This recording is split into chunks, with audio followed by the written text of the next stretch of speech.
The air was dry as an old drumskin, the kind that cracks when you touch it. July had stripped the land bare, leaving the Texas soil cracked like a broken promise. Buzzards circled high, and Rhett Callahan knew they didn't circle without reason. Stood at the edge of the creek that sliced across the edge of his 200-acre ranch. The reins of his chestnut Mari looped around his wrist. The water had thinned since spring, running low but clean. He dipped a tin cup, drank deeply, then splashed. The rest on his weathered face. His reflection stared back at him from the water-grizzled beard, wide hat shadowing tired eyes, and shoulders bent with loneliness more than labor. He bent again for another fill and froze. A noise soft, brittle like a branch snapping under breath. Then he saw her, lying barely 6 feet away, half hidden in the reeds, was a girl no older than 18, Apache. Her skin was sun-browned, her black hair matted with sweat and blood. One leg bent awkwardly. Her chest rose and fell too fast. A bullet wound stained the linen tied around her side. For a moment, neither of them moved. Rhett's hand drifted near his revolver, but she didn't reach for a weapon. She didn't even flinch. Her eyes were dark with pain but alive. He knew that look. It wasn't hate. It was fear. He dropped the tin cup and stepped slowly closer, raising both hands to show he meant no harm. "I ain't gonna hurt you," he murmured. "You need water?" She didn't reply. Her cracked lips trembled, and her throat worked like she wanted to speak, but no sound came. She only stared. And then her head slumped. Rhett rushed to her side, untying his kerchief and pressing it to the wound. Blood soaked it fast. He didn't know much about Apache ways, but he knew enough to realize this girl must have been running. From soldiers? Bounty hunters? Other tribes? "You're gonna bleed out," he muttered. "Can't let that happen." He fetched his canteen and slowly lifted her head. The first few drops of water hit her lips, and she flinched, but then drank. Not much, but enough to steady her breath. He wrapped her wound again, more tightly this time, using one of his shirts. Her eyes fluttered open for just a moment, and then, barely above a whisper, one word escaped her lips. "Nidaga," he frowned. "What's that mean?" But she had slipped back into unconsciousness. He sat back on his heels, glancing around. Nervously, he didn't want to be caught with her. If the settlers knew he helped an Apache, he'd be hung as a traitor. If her people found her wounded and alone with a white man, they'd slit his throat. "Damn it, Rhett," he growled at himself. Still, he couldn't just leave her to die. Not after that look in her eyes. He pulled his saddle blanket off the mare and gently tucked it around the girl's shoulders, leaving his canteen by her side. He rose, jaw tight with uncertainty. "You live through the night, girl. We'll figure out what comes next." As he rode away, her whispered word echoed. In his ears, "Nidaga." Maybe it meant thank you. Maybe it meant fool. Maybe both. The sun hadn't yet broken the eastern hills, but Rhett was already on his porch, sipping black coffee that tasted more like burnt dust than beans. Sleep hadn't come easy. His mind kept circling back to the wounded Apache girl down by the creaky Ayesha, he guessed. Or at least, that name felt right. He'd thought about going back to check if she was still alive. Maybe she was already gone, either walked off into the canyon or taken by her people. Or worse, died where he'd left her, wrapped in his blanket, his canteen resting at her side. He leaned on the porch rail and scanned the horizon. His land stretched wide and open, no trees to hide behind, no neighbors for miles. That's how he liked it. But this morning, something was off. The wind had stilled. No birds sang. Even the crickets were quiet. Then his horse neighed, sharply from the paddock. That's when he saw them. On the ridgeline above his ranch, at least a dozen Apache warriors, still as stone, their paint catching the dawn's early red. Spears, rifles, Boughs, horses at rest beneath them, waiting like ghosts. Rhett's heart thudded hard. His hand went instinctively toward the Winchester leaning against the porch post, but he stopped himself. Raising a gun now would be the same as signing his death warrant. He stepped forward slowly, bare hands raised, his voice steady. "I mean no harm." Then, from the center of the line, one rider broke forward. Older than the rest, broad-shouldered. Silver strands braided through his black hair. His face bore the years and the burdens of many battles. At his side, on a smaller horse, rode someone familiar. The girl. Her wound had been dressed with proper bandages now. She wore a simple deerskin cloak and sat tall despite her injury. Her face, though her eyes, they locked onto Rhett with a look that wasn't fear, but something else. She said something in Apache, her voice low but firm. The older warrior dismounted first. 3 days passed since the silent riders vanished over the ridge. Rhett Callahan tried to return to normal, but life doesn't go back to what it was when you've looked death in the eyes. And it blinked. He fed the livestock, chopped wood for the kitchen stove, and patched the split in the west fence post. But all of it felt different now, as if he was working not just for himself, but for something or someone he wasn't sure about yet. Every time the wind rustled the grass or the crows rose from the cottonwoods too quick, Rhett's hand drifted to his belt, fingers brushing his revolver. The memory of those warriors, so quiet, so ready to kill, wasn't something that faded easily. But more than fear, there was a pull toward the creek. Toward that girl's eyes. A Shaw. That name had come to him like a whisper in the night, and it stuck in his mind like burrs on a saddle blanket. It was on the 4th evening that Rhett found the sign. The barn door, always shut by his own hand, was ajar. Only a sliver but enough. Inside, his old root cellar had been disturbed. A broken jar of pickles lay on its side, and a loaf of cornbread from the day before was gone. Tracks. Barefoot. Small. Not a raccoon. Not a thief. Someone was inside his property. Again. He followed the trail out past the corral, through the low shrubs near the south slope. Then he stopped dead. A Shaw. Curled in the hollow of a tree, barely visible against the darkness. Her eyes were open, watching him, not startled, not ashamed. Just tired. She looked worse than before. Pale, feverish, skin damp with sweat, and she was shaking. Rhett didn't speak. He stepped forward slowly and took off his hat. "Didn't expect you to come back," he said. She blinked but didn't answer. "You're burning up." Still no words. "I've got tea. Something for fever. It ain't much, but it works." "Come on." He extended his hand. She didn't take it, but she stood and followed. Back at the house, Rhett lit the stove and brewed a mixture of willow bark and sage. He remembered how his late wife Ella used to do it, muttering about folk remedies and useless doctors. Ayesha sat by the fireplace, wrapped in a wool blanket. Her cheeks flushed deep crimson. Her lips were chapped. She clutched the tea with both hands and drank in silence. "You got a name?" Rhett asked softly. She stared into the fire. "I'm Rhett," he offered, trying again. "Rhett Callahan." A moment passed. Then, barely above a whisper, "Ayesha." He smiled a little. "Thought so." More silence. Then, surprisingly, "I saw them." "Who?" "Men, white men. 3 of them, near river. Looking for me." Rhett's smile faded. "Bounty hunters?" Ayesha nodded slowly. "Said I killed a settler boy." "I didn't. They shot me. Ran." Rhett sat back. "You don't have to explain to me, but I want to." She looked at him, then truly looked at him.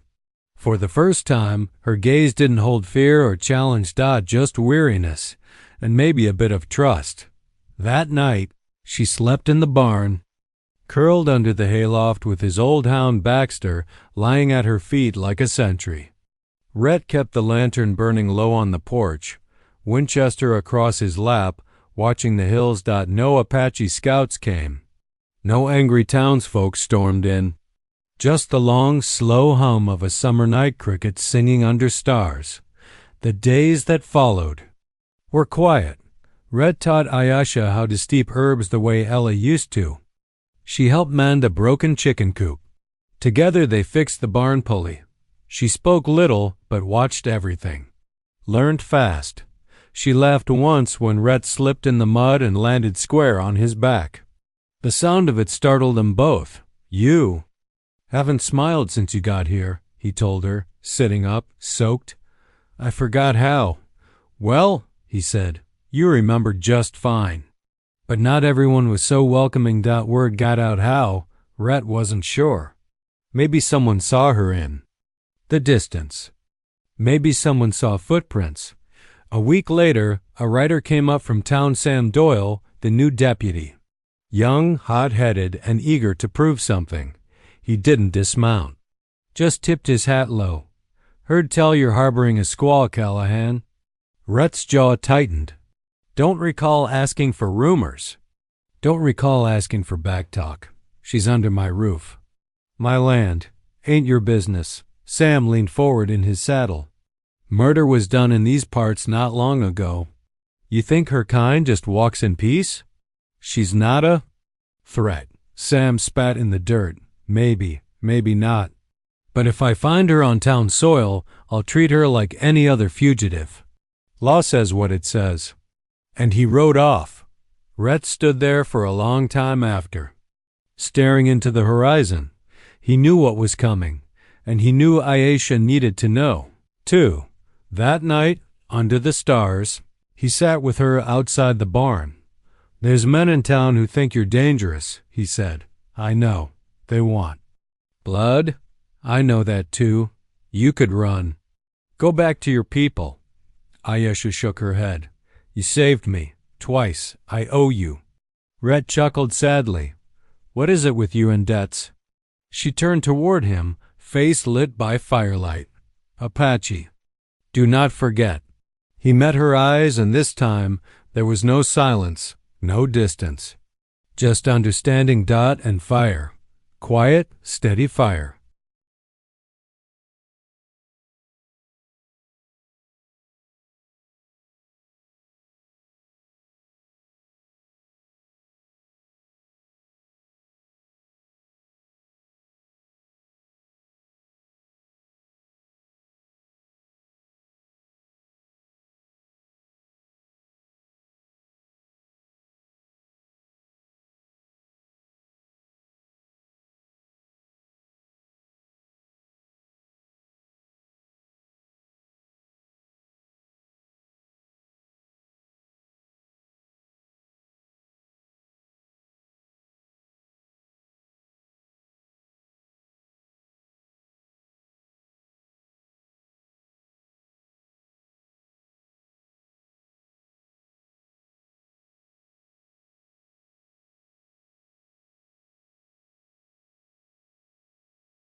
The wind shifted on the fourth Sunday morning, the way it does when something bad's about to happen.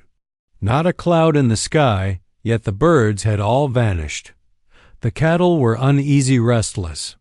And Baxter, Rhett's old hound, wouldn't stop, pacing the porch, ears twitching every few seconds. Rhett stood at the corral, watching the horizon. He felt it in his bones before he saw anything. The danger was coming. Ayesha was inside the barn, grinding wild rosehips and pine bark into powderellas. Old fever cure. The scent drifted out into the sun-baked air. She had found rhythm in the ranch's silence over the past week. It was the first time Rhett had seen her carry herself without flinching, shoulders not hunched in fear but relaxed like a hunter on high ground. But peace doesn't stay long in towns that run on fear. That afternoon, a dust cloud rose from the West Trail. 3 horses. Rhett didn't need to see the riders to know who they were. Deputy Sam Doyle, Tom Ringer, his mean-eyed cousin, and a third man Rhett didn't know, tall, built like an ox, a bounty hunter by the look of him. Saddle covered in chains and notches, cut into the leather stock of his rifle. They stopped outside the front gate. Rhett didn't come out to greet them. He stood on his porch, rifle resting against the doorframe. Calm. You know why we're here. Callahan, Sam called out. You ought to go home, Doyle, Rhett replied. Tom Ringer leaned forward in his saddle. You're protecting a savage that murdered 2 white settlers near Sweetwater. She didn't kill anyone. You're chasing rumors like dogs after their tails. The bounty hunter said nothing. Just stared at the barn, jaw tight. His hand rested on the butt of a revolver like it was part of his body. She's got 1 hour to come out, Doyle said. Then we come in. I won't let you harm her, Sam sneered. You plan to die for her, Rhett? No, he said quietly. But I'll kill for her. They left without another word, but they'd be back. Rhett walked slowly to the barn. Ayesha looked up before he even stepped inside. She knew something had changed. Her face had hardened again, eyes alert, movement stiff. They're coming, she said, double Q's. Yes. How many? 3 now, but more by nightfall, I expect. Militia boys, town men with rifles and whiskey. She stood, the bowl of crushed herbs in her hands shaking only slightly. I can go, she said. Take the canyon path. Be gone. Before they come. He looked at her, really looked. She was young, but not a child. She'd been through more fire than most men he knew. But behind her strength, he saw exhaustion. He saw the same thing he saw in his own mirror sometimes, a soul that had lived too long on the run. No, he said. You're not going anywhere.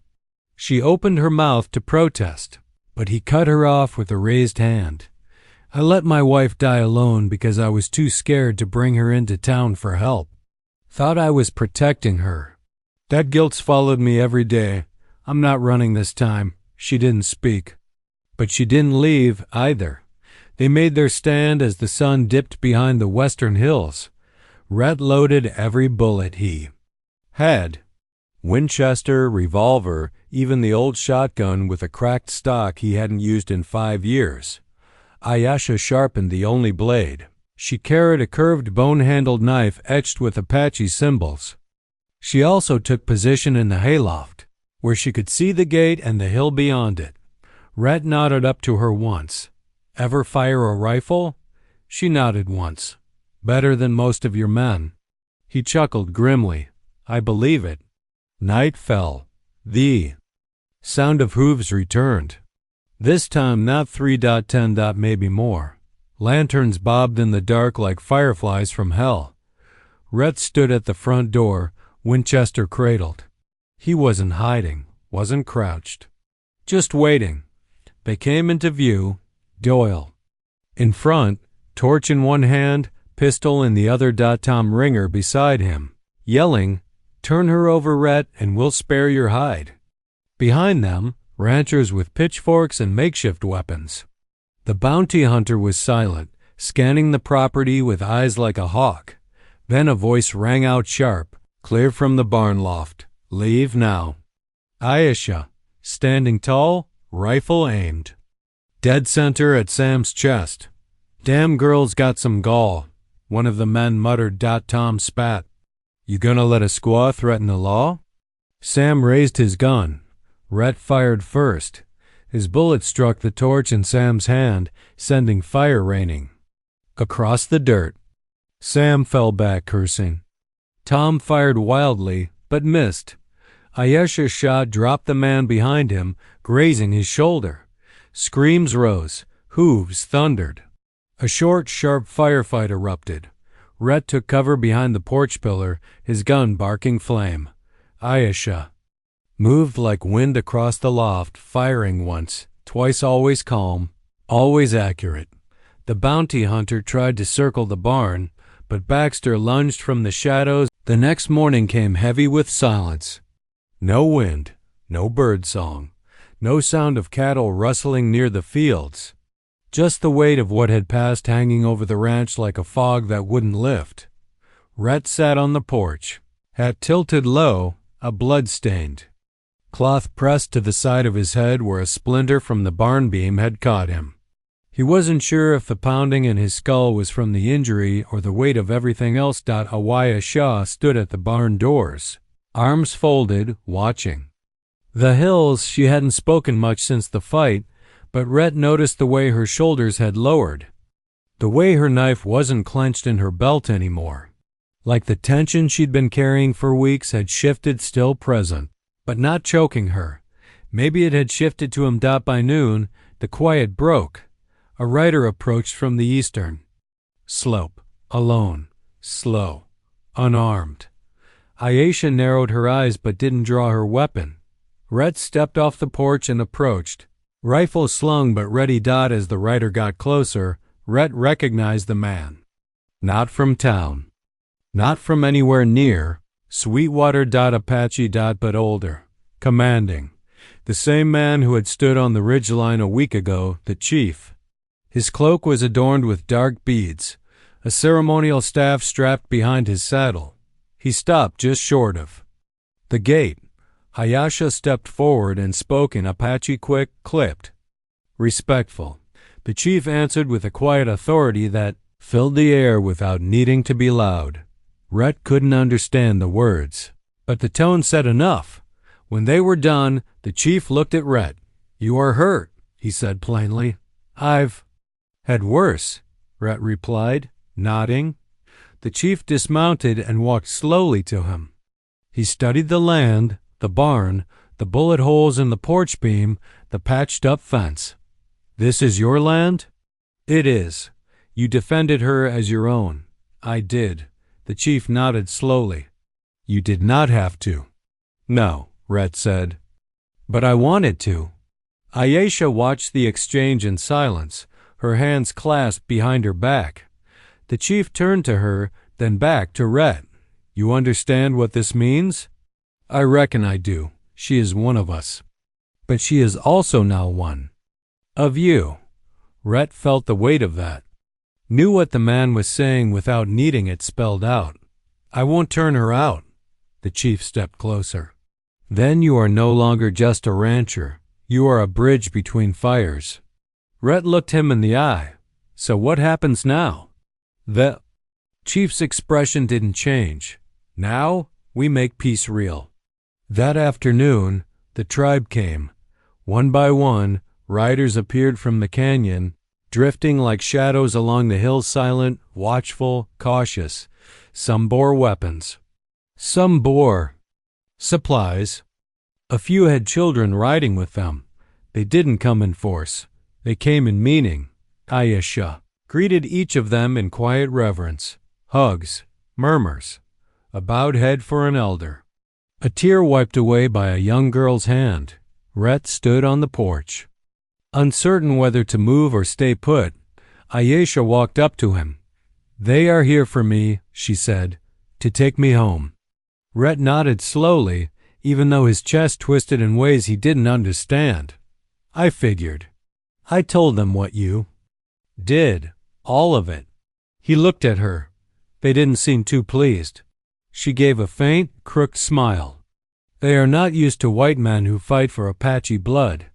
"Neither am I," he said quietly. That evening, as the sun dipped low and turned the hills bronze, the chief approached Rhett once more. "We will leave in the morning," he said. Rhett didn't answer. "You could come," the chief said. "Be among us. Learn who she is. Learn who you are becoming." Rhett chuckled dryly. "I doubt your people would welcome a man like me." "You are wrong." The chief placed a leather pouch in Rhett's hand. Inside it, a circle of woven strands, red, black, and white horsehair tied with a single eagle feather. "She gave this to me when she was 10, after her mother died." Rhett looked up, startled. The chief's face softened. "She wants you to have it." That night, Rhett couldn't sleep. The ranch felt hollow. He stood under the stars, lantern off, fire dead. Listening to the stillness that only comes when something important is ending, he heard footsteps behind him. He didn't turn. He knew it was her. "I leave at sunrise," she said. No. She stood beside him, her shawl pulled tight over her shoulders. The moon above them was rising full and low bright red as blood on snow. "The red moon," she said, half to herself. "We call it Sa-ie. What's it mean? New promise." Red looked at her, really looked. "You sure you want to go?" She didn't answer right away. Her fingers tightened on the shawl. Her eyes searched the sky. "No," she whispered, "but I have to." "For them? For me?" He nodded slowly. "I'll be here." She smiled softly, almost sadly. "I know." And then, in a motion smooth as the wind on grass, she leaned forward and pressed her forehead to his an Apache gesture of respect, of deep connection. Not goodbye, but something more eternal. The tribe left the next morning. Before light touched the grass. No hoofbeats. No words, just mist, rising from the earth, swallowing their silhouettes until they were nothing but memory. Rhett stood alone at the porch, the leather pouch still in his hand. The wind stirred faintly, and in it he thought he heard a voice. Asha. He didn't know what it meant, but it sounded a lot like, "I will return."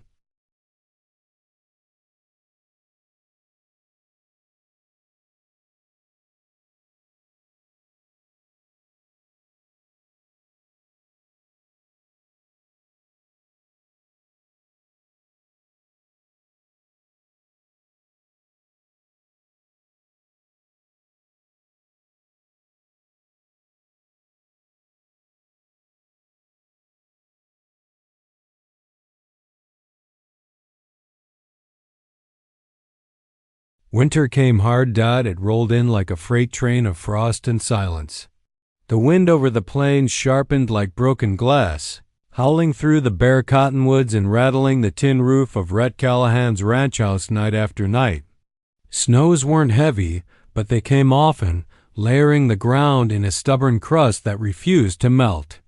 The cattle stuck close to the sheds, and the barn became Rhett's sanctuary, a place to work his hands until they stopped aching with memory. A show was gone.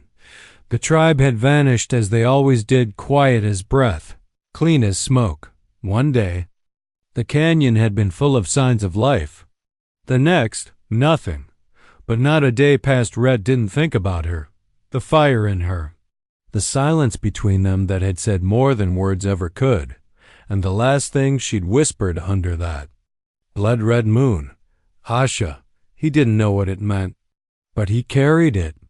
Along with the leather pouch she'd left behind. In town, things had quieted. Too. The deputy, Sam Doyle, still rode patrol, but since the showdown, he kept his eyes down when he passed Rhett on the street. The townsfolk had turned their gossip elsewhere, most of them. Anyway, a few still whispered about that savage girl who turned one man's ranch into a battlefield. But no one came back to challenge Rhett. They'd seen what he was willing to do for someone they'd never cared to understand, and some of them, perhaps, began to understand her because of him. The months passed. Rhett found rhythm again. He chopped wood, repaired the old wagon, started planting vegetables in the cold earth once March began to thaw the ground. His land was healing, and so was he, little by little, but not all the way, not yet. He kept the eagle feather pouch on the mantel above the fireplace. Every evening, as the sun fell behind the far ridge, he'd look up at it and nod once. A silent ritual. Some nights he'd walk the fence line, staring toward the eastern hills. Waiting. Hoping. And then, one April morning, the world changed again. He just stepped outside, coffee steaming in his hand, when he saw them. 3 riders, barely visible at the top of the distant ridge. His heart leapt, then stilled. Could be anyone. Could be Apache. Could be merchants. Could be trouble. He watched. One rider broke off, Coming down the trail, slow, alone, something about the way she sat the saddle straight, balanced, effortless, felt like a memory wearing flesh. As she drew closer, he saw the horse first, a paint mare, familiar. Then the long braid trailing over one shoulder. Then her eyes. A why shaw. He didn't move, didn't dare believe it until she reined in at the gate, dismounted, and smiled. I told you I'd return, she said softly. He swallowed hard. You did. I came when the snow melted, the moon turned soft. My promise was ready. He stepped down off the porch, not quickly, just like a man who'd waited long enough to know patience is holy. You all right? He asked. She nodded. I am better. My people are well. The old ones say your land is good earth. They ask if they might build camp here. Just for the summer. He looked past her, toward the distant ridges. The other two riders waited patiently. They're welcome, he said. All of them. Aisha stepped closer. I brought seeds. Wild corn, medicinal roots. We can plant together, he chuckled. You came back with chores? I came back. With life. They stood there in the sun for a while, just the two of them, the breeze tugging at their coats. The birds returning at last. He reached into his pocket and pulled something out. The pouch, still sealed. Untouched since the day she left it. He handed it to her. I figured you'd want it back. But she shook her head. No, that is yours now, my mother's braid, my memory, my trust. He held it tightly. You sure? I'm home, she said. Where else would it belong? By mid-afternoon, the others joined them. The Apache camp returned not as ghosts this time, but neighbors. Men, women, children. They greeted Rhett respectfully, not with suspicion, but calm. Trust earned in blood and fire. Ayesha walked among them with ease, showing them where to set their tents, where the earth was softest for planting. And Rhett? He worked beside them, not apart. Not in silence, but as part of something. Bigger, older, alive. That evening, as stars bloomed over the plains, a fire crackled in the middle of the field. The tribesmen sang songs in their tongue. Laughter echoed over the hills. Even Baxter barked like a pup again. Rhett and Ayesha sat side by side on a wooden crate near the fire. She leaned against his shoulder. He didn't speak. He didn't need to. The fire between them had never gone out, and far above, the moon was full. Not red. Not wild. But white as cotton blossom. Soft as peace. The end.